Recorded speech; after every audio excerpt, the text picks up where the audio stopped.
बस साथ रख जो शुद्ध है। शुद्ध प्लस सिल्वर पान मसाला, सबकी जुबान पर महफूज।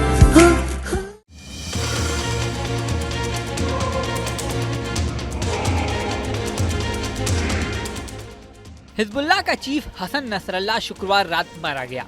इजराइल की फोर्स आईडीएफ ने दावा किया है कि उसके हमले में हसन नसरल्लाह की मौत हो गई है। नसरल्लाह बेशक मारा गया, लेकिन मिडिल ईस्ट का वो इतिहास का अकेला कमांडर है जिसने इजरायली सेना को पीछे हटने पर मजबूर किया है। इजराइल के बारे में कहा जाता है कि वो आज तक कोई जंग नहीं हारा, लेकिन नसरल्लाह ने इजराइल के इस रिकॉर्ड में दाग लगाया था। दरअसल साल 1948 में इजराइल अस्तित्व में आया और इसके बाद उसने कई जंग लड़ी।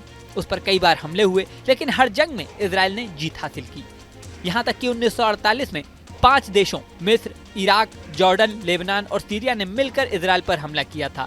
तब भी इजराइल ने जीत हासिल की थी, लेकिन हिजबुल्लाह ने इजराइल के इस जीत के रिकॉर्ड में दाग लगाया था।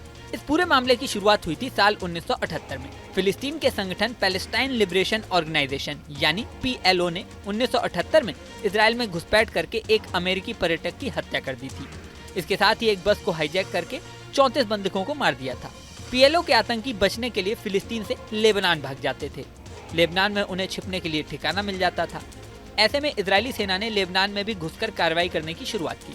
ऐसे में लेबनान और इजराइल के बीच संघर्ष की शुरुआत हुई। दोनों देशों के बीच सेनाओं की मुठभेड़ होती रही। साल 1982 में ईरान ने लेबनान में मारे जा रहे आतंकियों की सुरक्षा के लिए एक संगठन बनाने की शुरुआत की।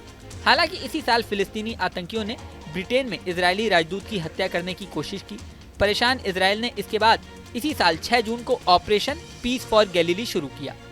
लेबनान में इजरायली सेना का मुकाबला करने के लिए ईरान के रिवोल्यूशनरी गार्ड्स ने हिजबुल्लाह का निर्माण किया। यहीं से पहली बार इजराइल लेबनान वॉर की शुरुआत हुई और यहीं से हिजबुल्लाह अस्तित्व में आया। ये जंग 3 साल तक चलती रही।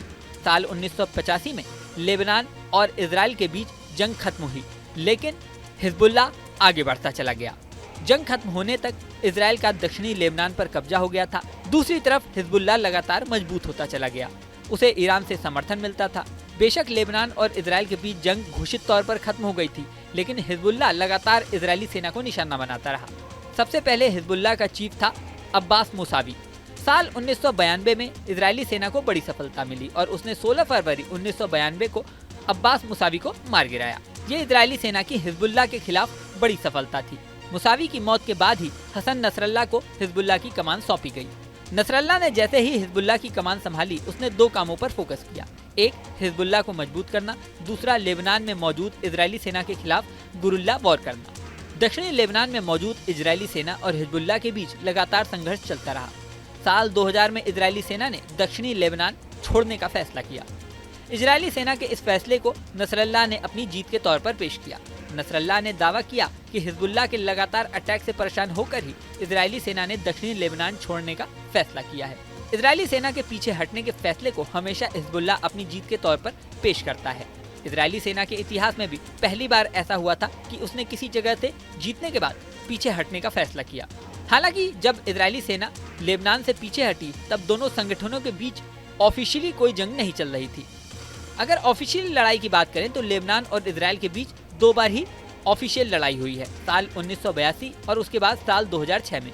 12 जुलाई 2006 को हिजबुल्लाह ने इजराइल पर रॉकेट से हमला किया था। इसके बाद हिजबुल्लाह के लड़ाकों ने इजरायली सीमा में घुसकर 3 सैनिकों को मार डाला, जबकि 2 लोगों को बंधक बना लिया।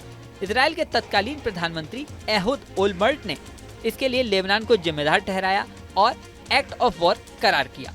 उन्होंने कहा कि लेबनान को इसका अंजाम भुगतना होगा। उन्होंने ऐसा इसलिए भी कहा क्योंकि उस वक्त लेबनान की सरकार में हिजबुल्लाह के 2 लोग मंत्री थे। उसी रात इजरायली सेना ने लेबनान में हमला करने की घोषणा की। इजरायली सेना ने जमीन से लेकर हवाई हमले तक जारी रखे। लेबनान में जगह जगह हमले किए गए। एक हवाई हमले में बेरूत के इंटरनेशनल एयरपोर्ट का रनवे भी तबाह कर दिया गया।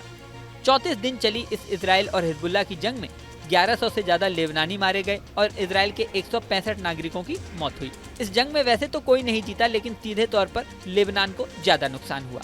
इंटरनेशनल रेड क्रॉस कमेटी के मुताबिक इस जंग में इजरायली सेना ने लेबनान में 30,000 से ज्यादा लोगों के घर या तो तबाह कर दिए या उन्हें क्षति पहुंचाई। 109 पुल और 78 मेडिकल फैसिलिटीज को भी डैमेज किया। अब हिजबुल्लाह और इजराइल के बीच संघर्ष फिर से तेज होता जा रहा है।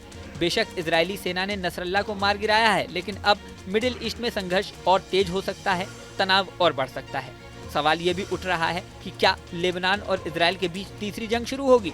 अब क्या होगा ये तो समय बताएगा, लेकिन कयासों का दौर जारी है। इस वीडियो में फिलहाल इतना ही, लेकिन जाने से पहले सबसे जरूरी बात, हमारे चैनल न्यूज नेशन को आपने अगर सब्सक्राइब नहीं किया है तो सब्सक्राइब कर लें।